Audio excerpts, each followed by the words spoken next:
the Gunma Prefectural Convention. I mean, they talk about Japan being wild in the 90s. I don't think those guys ever understood what it was going to be like to go to a political convention for Gunma Prefecture. Of course, there got wild. An 88-year-old man decided to tell everyone how to fix Japan's birth problem. And I've talked about it many times. The government trying to get people together, awkward and weird. The government trying to give people money to have babies. Okay, it only works if you really want to have babies in the first place. They've had some solutions. This guy, he's like, you know what?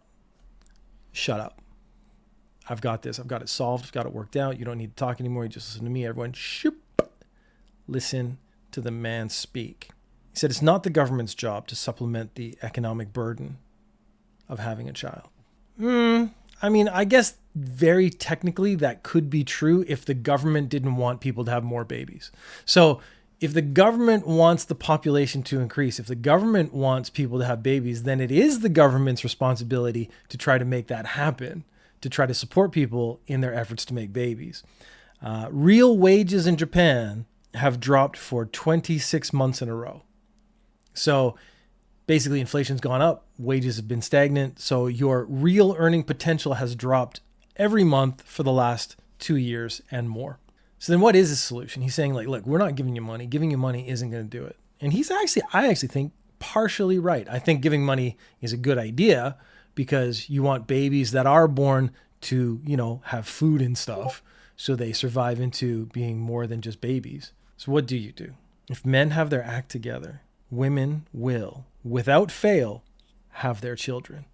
Even if you don't ask, they will think, I want to have a baby for the sake of the husband I love. Do men ask for babies? Like I would say if you took the most traditional view of the male-female relationship, it's generally the woman who wants the babies. I'm not saying that's true. I'm not saying it's universal, but I'm saying it's a stereotype, and a stereotype based on just a drop of reality. It's generally not the men who are gung-ho about having kids. I actually know a couple people guys who do want to have kids and they want to have more and more kids. So 100%, I know that's a real thing. But I'm thinking if we're talking about the population of the country, so we have to do broad strokes, general swaths, men don't tend to go around asking for babies. They do ask for the baby making process, but they don't ask for babies themselves. So he's making it sound like having a baby is a reward.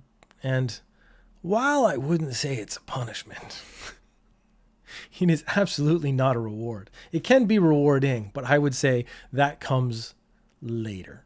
He's also very much and heavily implying that money isn't the issue, but I don't think money's the issue. I think work-life balance is the issue. I've talked about this a billion times now. So I'm very hesitant to say the same thing again and again and again every week. So I haven't said it in a long time, so I am going to say it now.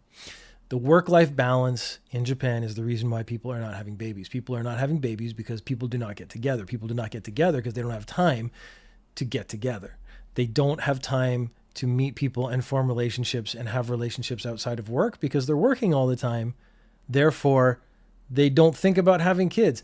They've created a situation where women are so career focused, but then give them no support if they want to have children as well as a career. They don't give enough people enough options. And this is, again, the government's responsibility. If the government wants the population to increase in Japan, the government is going to have to do something to make that happen. And I think the first thing they need to do is put a really significant restriction on overtime. They have found at maximum people tend to be able to work for about 6 hours a day. There might be unique individuals. They can do 12, 13, 14, 15 hours of solid work that's really good for the entire time. The average person isn't, and you're not hiring individual rock stars all the time. You're hiring average people most of the time. So making them stay and work late is not beneficial to you. It's not beneficial to the company. It's not beneficial to the population. It's not beneficial to human relationships, which is what, at the end of the day, this is all about, which is exactly what this 88-year-old man does not understand because he has not changed his thinking since those wild parties in the 80s and 90s. Previously, we talked about a Chinese man who, I think it was Ironhead Dong maybe.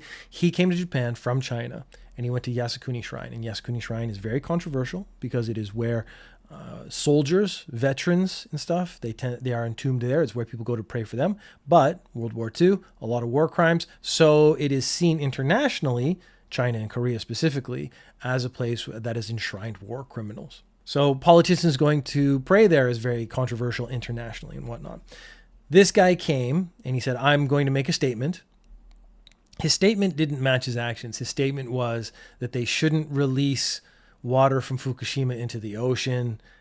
He said, since you guys are treating the world like a toilet, I'm going to treat this place like a toilet.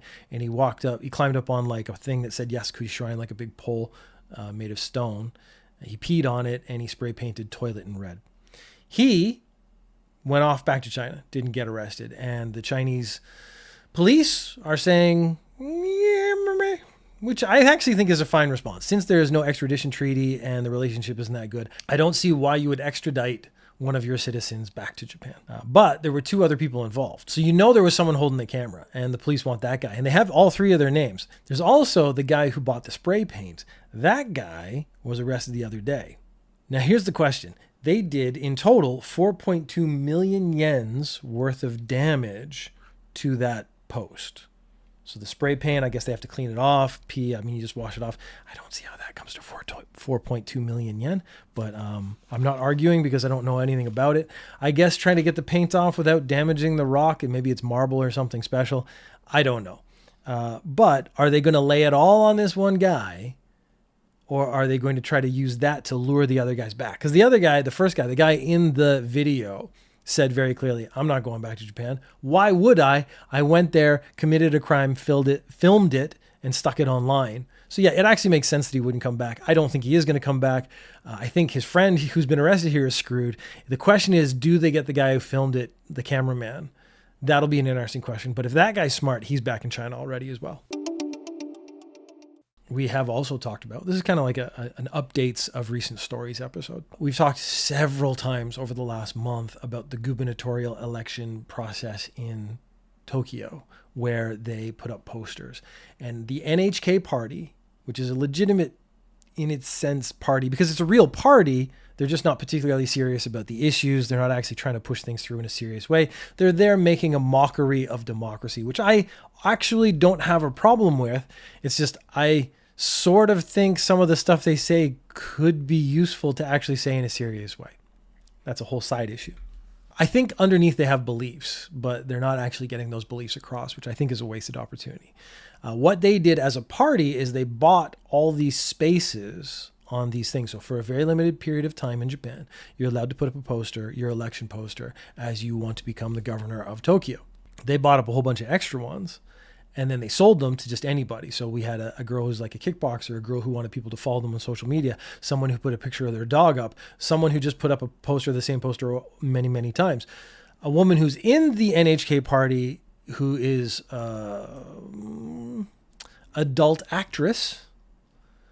She put up pictures of herself, very lightly censored, in a full spread eagle pose, basically. So they went out to the people and they said, hey, do you think we need to change the rules? Not surprisingly, 76.2% said they feel there should be a revision in the candidate posters law and the rules that govern them therein. I mean, I actually think this has proven a weird point in that you got to kind of take the government stuff seriously if you want people to actually take it seriously. So again, I do believe there is value to people trying to exploit these rules and trying to make a mockery of government. But at the same time, I flip-flop back and forth. I mean, also, how else are you supposed to get anything done if you don't start taking it seriously? Japan. Last week, I mentioned that Japan introduced new banknotes. There's 1,000 yen, 5,000 yen, 10,000 yen note. There's new ones. Very exciting. I got paid last week. I went to the bank and I got a whole bunch of money out. Did not get any new bills. I don't expect to actually see one for a while. Someone's going to roll into the office and be like, hey, I got the new bill. And everyone's actually going to crowd around and look at it. I do get vaguely interested in it. It's only exciting for about 10 minutes. But still, it's a new thing. So everyone wants to see the new thing and maybe look at the new security features and hold it up to the light and stuff. But a new run of money means that people who collect things like money got a new thing to be interested in. And I learned a little bit about the money system, which was interesting. On Yahoo Auction, if you go on Yahoo Auction, you can buy 1,000, 5,000, 10,000 yen bills, but it's auctioned, so the price is going up and up and up. Some of these are selling for more than 40 times more than the actual value of the bill itself officially. Collectors add value by saying, it's rare, or I want this thing. What do the collectors want? So this was the bit I would have known nothing about. The serial number on the first run of bills has a double A on it, so it'll be AA. And that means that is part of the first run of those bills. When it gets all the way through, it switches to AB. That's the second run of bills, and then AC, and it keeps going and going and going. Once it gets to ZZ, so it goes through the whole alphabet, they hit the start again, but they change the color of the ink. So that was another thing I didn't know about. If you get AA and AA and you compare the two ink colors, you can tell which one came first and which one came later. 1,000 yen note with 777777 on it. That's 6 sevens. I may have said more. I didn't count. I count people shooting bullets in movies, but I didn't count the sevens. I just read off a piece of paper. 6 sevens in a row is right now worth 28,000 yen. So the serial number itself, if it's unique, collectors will pay for that. This one I don't understand, so I'm going to go looking for it. If you have ZZ 5555Z, that is worth 500,000 yen, 500,000 yen for a bill with that serial number. So should you get one of these new bills, take a moment, if it's still early days, and look at the serial number. Maybe you got one of those double A's. Maybe you got an AA with some unique lettering in it. You might be able to sell that online for a profit. I do know license plates. Like, you can pay for license plates in Japan, and the Yakuza always get ... 8. So it basically has nothing, just the number 8 in it. And those, I think, are super, super expensive. It's funny to me that it's a Yakuza thing to get this license plate. The government sells you that license plate for money, but then you're basically telling the police, I am, or I think I am, a Yakuza, which doesn't seem like the greatest idea. I think maybe Yakuza are not very good criminals all the time. Japan editors from Kodansha went to California, and they went to a convention. They started speaking to up-and-coming wannabe artists. Like, I want to be a manga artist. Wannabe's a bit mean. They want it, but they want to be manga artists.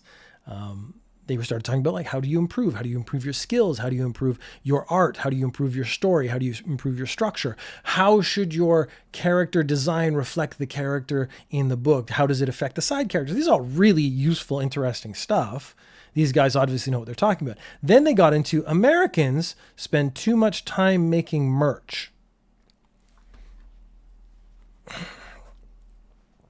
For those of you in the audio version of the podcast, I am now pulling my shirt back to make sure the Chunk McBeef Chest Academy of Martial Arts shirt I am wearing is seen within the borders of the video.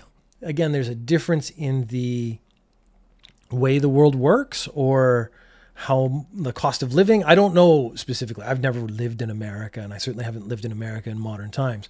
But I'm going to go ahead and guess it's more expensive to live in most places in America than it is to live in Japan. Japan has a lot of services.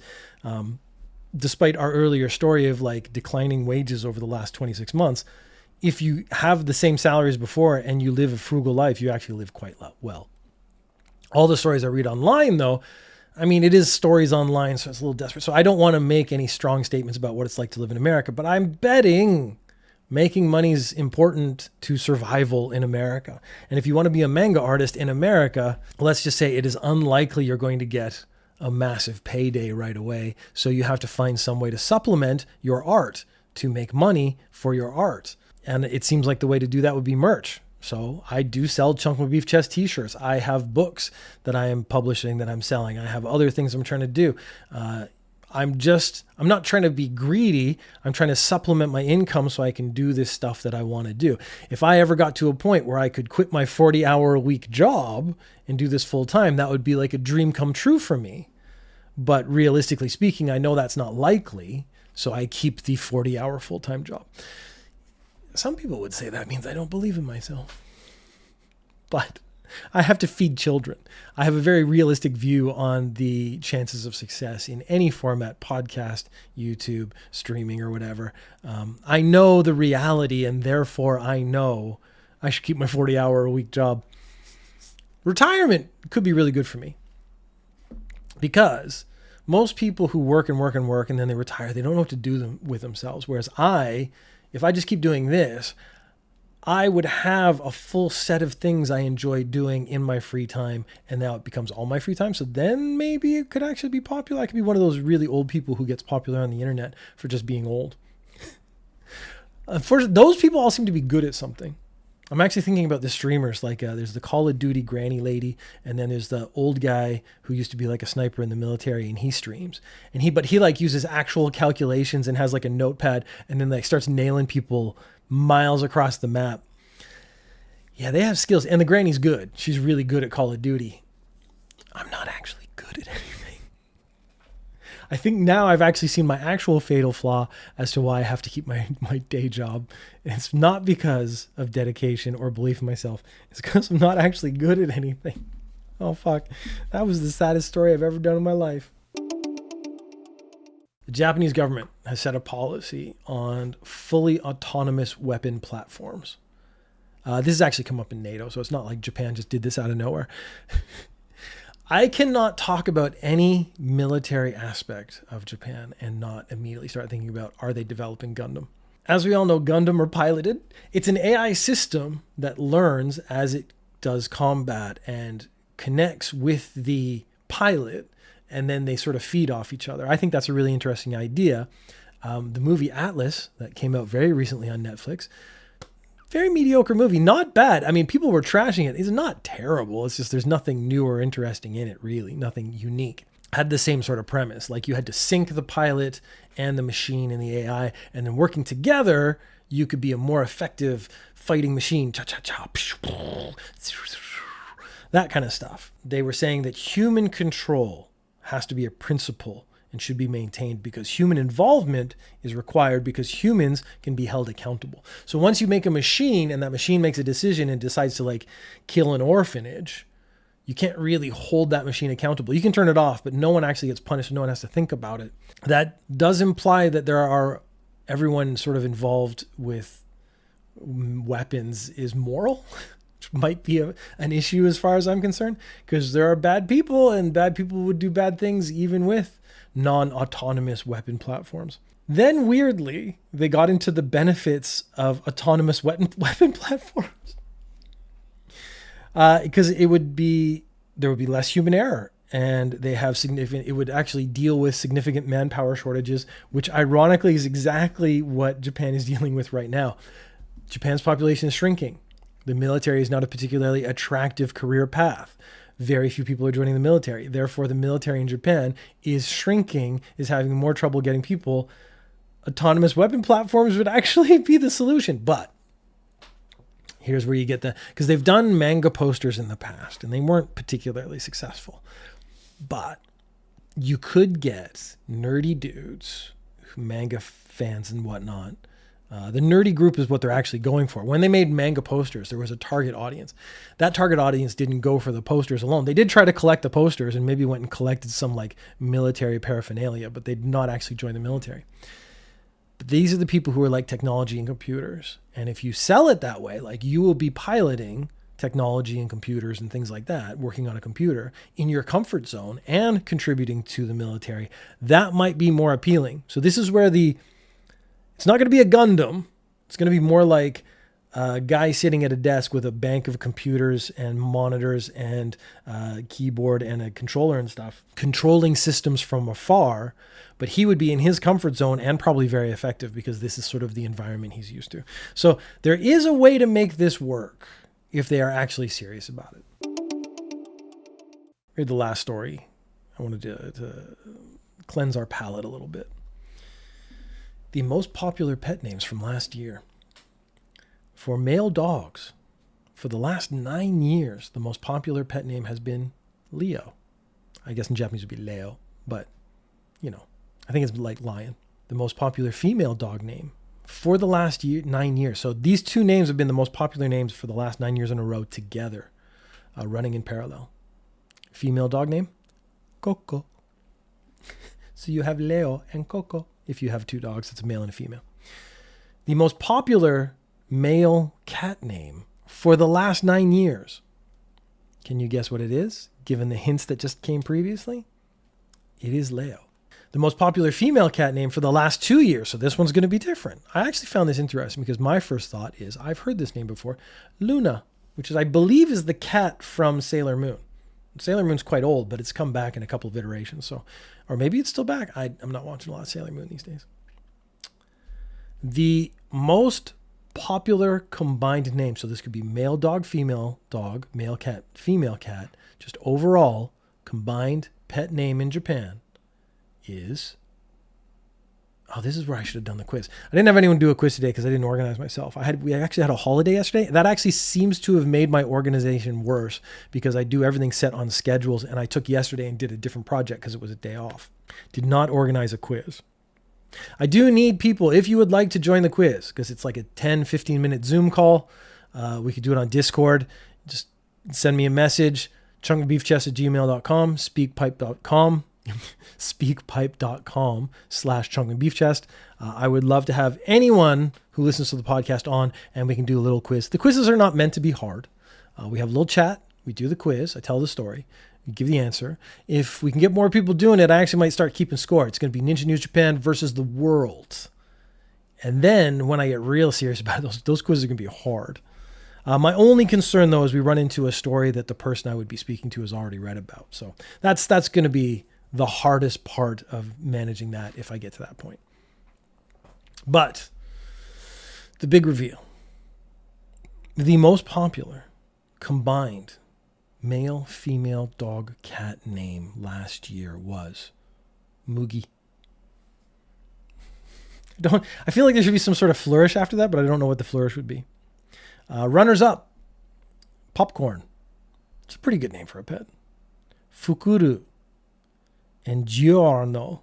I think it's Japanese, so it would be Giorno, but if I read it, it looks Italian, so I say Giorno, and I have to do a hand gesture with it. Surprisingly not on the list, Dave, best animal pet name ever. I mean, any animal should be called either Dave or Steven, regardless of gender. I mean, gender's irrelevant. If you're going to call it, if you have an animal and you want to give it a name that I would prefer, like a Penelope, but then you're just going to call it Pen, something like that. But single syllable is, to me, one of the more appealing aspects of a pet name. It should be single syllable. And I do know from my days working in dog food when I read training books, it should have a hard sound in it. So that's why Dave is a good name for an animal, because the animal doesn't often know their name. They hear that syllable in that tone, and that's what gets their attention. So when you're naming your next pet, Popcorn would actually be really good because the pop is probably what's going to get their attention. Leo, not a great choice because it has all kind of soft sounds. Coco, pretty good, 2 hard sounds in a row. Luna, cats aren't paying attention to you anyways. Moogie, it's the gi is going to actually probably get it. So if you're thinking about naming your pet, certainly I would not recommend using the most popular names in Japan, but I think it should be Dave.